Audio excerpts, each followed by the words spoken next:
I will start with the issue of powers, where the commissioner asked about the voodoo, or what kind of powers are being used in these churches. There are different kinds of powers. In this book, The Church Mafia, I speak about how I traveled. I did not go only to Nigeria. I also went to Congo, Democratic Republic of Congo, where I was initiated and I saw what is called Mamba Muntu. That is a half crocodile and a half human being. And I saw it with my eyes. I was not drunk. I was not under any influence. I saw it. It came. We went to the river during the night. It was a full moon. The light that was there was from the moon. As we went in that river, in an island called Kongolo, in DRC, an island called Kongolo. And when we went there, the man who was going to initiate me, they spoke French there. So the one who was interpreting for me is the one who took me there. So we went into the water and they did some incantation. And after doing some incantation, this being, it came, as you were in the water, you are able to see during the night. It's quiet.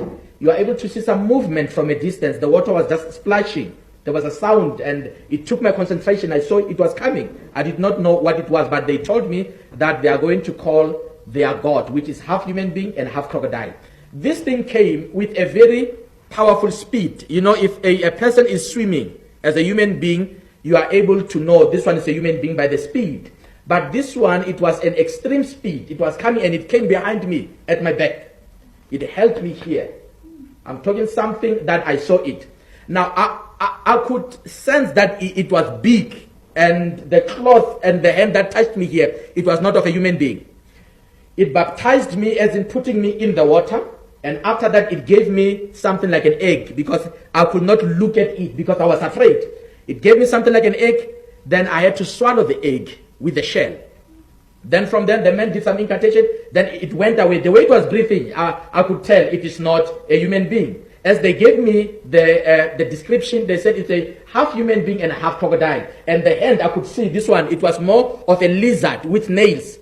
Now, after that episode, I had the encounter where I dreamt, it was a vision, this one, where I dreamt being underwater and being given instruction. So there is a physical manifestation that is also connected to dreams. So when a person has dreams, they are connected to the physical manifestation. So coming back to the question of power, as I've said, these church leaders, Commissioner Langa, they acquire different kinds of powers. The voodoo power, it's one of the powers.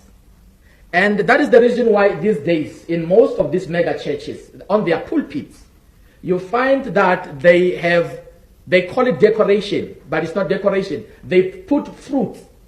You know, when you worship voodoo, you can do your own research. They put fruits on the particular gods.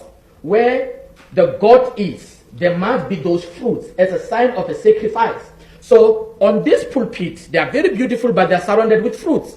So that is a sign to show and say, on that pulpit, it is an altar of a voodoo. Because fruits in the church has nothing to do with the church. So those fruits, they are a sign that we have sacrificed, we are giving you these fruits. And after the service, they can say, everyone come and pick up the apples.